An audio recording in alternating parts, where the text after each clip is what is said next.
comandante partigiano Riccardo Pittaluga, il professore universitario che insegnò senza mai farsi pagare, lo studioso, il più grande di Cristoforo Colombo, lo statista e ministro mai schiavo del potere, l'uomo della fede, del rigore e della semplicità.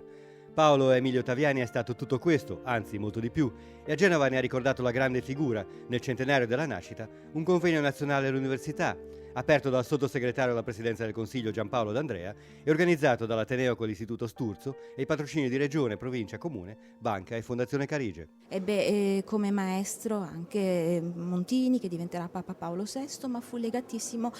durante tutta la sua vita e la sua esperienza politica a Don Franco Costa.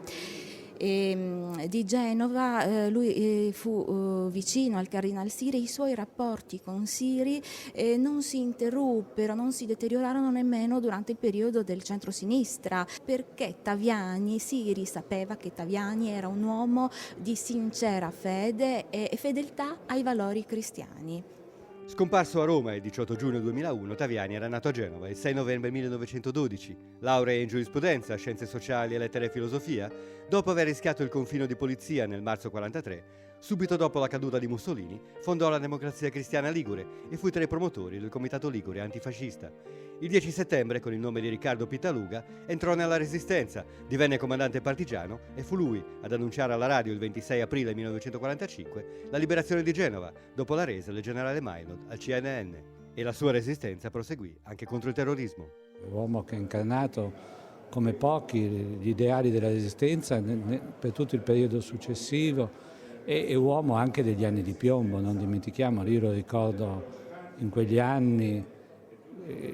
il pericolo di venire ad insegnare, perché le ore di insegnamento erano impegni sicuri, per cui si poteva programmare un attentato